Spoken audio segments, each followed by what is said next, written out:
இதுக்கு பதில் சொல்லுங்களேன். இந்த மாதிரி அடிவயிற்று கொழுப்பு இருக்கும்போது கொஞ்சம் புரோட்டீன் பவுடரும், கொஞ்சம் கருவேப்பிலையும், கொஞ்சம் கரிஞ்சீரகமும், கொஞ்சம் மாங்காய் இலையும், கொஞ்சம் கொய்யா இலையும், கொஞ்சம் ஏபிசி ஜூஸும், கொஞ்சம் சியா சீடும், கொஞ்சம் பம்கின் சீடும், கொஞ்சம் கருவேப்பிலையும் சாப்பிட்டா இந்த வெயிட் இப்படி கரைஞ்சி போயிருமா? கொஞ்சமாக யோசித்து பார்த்தீங்களா? கொஞ்சம் யோசித்து பாருங்க சார். நடைபயிற்சி பண்ணாலே இந்த வெயிட்டை குறைக்க முடியாது. நடைபயிற்சி பண்ணாலும் என்ன பண்ண முடியாது? இந்த வெயிட்டை குறைக்க முடியாது. ஏன் குறைக்க முடியாது?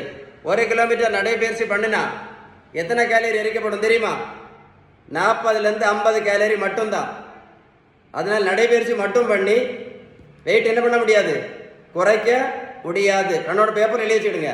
நான் சொல்லல, மருத்துவத்தில் உள்ள ஸ்டாண்டர்ட் புத்தகம் ஹாரிசன் சொல்லுது.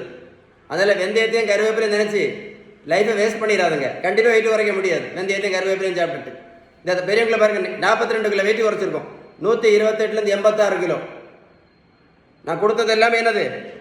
ஒன்லி என்னது? ஒன்லி பேலன்ஸ் டயட் மட்டும்தான். ஏன் பேலன்ஸ் டயட் மட்டும் கொடுத்தேன் தெரியுமா? ஏன்னா அந்த புத்தகத்தில் அப்படி தான் சொல்லியிருக்காங்க. ஹாரிசன் புத்தகத்தில் பேலன்ஸ் டயட் ஃபாலோ பண்ணால் மட்டும்தான் வெயிட்டையும் குறைக்கலாம், சுகர் மாத்திரையும் நிறுத்தலாம், இன்சுலினையும் நிறுத்தலாம், வெயிட்டு குறைஞ்சின்னா பிபி மாத்திரையும் நிறுத்தலாம், கொலஸ்ட்ரால் மாத்திரையும் நிறுத்தலாம், ஃபேட்டி லிவர் மாத்திரையும் நிறுத்தலாம், பித்தப்பை கல்லும் சரியாகும் அப்படின்னு அந்த புத்தகம் தெளிவாக சொல்லுது. பேலன்ஸ் டயட் பற்றி ஏதாவது சந்தேகம் இருந்தால் கண்டிப்பாக இந்த நம்பரில் கால் பண்ணி பேசுங்க. நீங்கள் நினைக்கிற மாதிரி வெந்தயம், கருவேப்பிலை, ஏபிசி ஜூஸு, கருப்பு பூசணிக்காய் ஜூஸு, வெள்ளை பூசணிக்காய் ஜூஸு, பச்சை பூசணிக்காய் ஜூஸ் சாப்பிட்டுலாம் வெயிட்டு குறைக்க முடியாது அப்படின்னு யார் சொன்னால்? மருத்துவத்தோட ஸ்டாண்டர்ட் புத்தகம் ஹாரிசன். வீடியோ சேவ் பண்ணி வைங்க, அவர் கூட போட்டு கேளுங்க.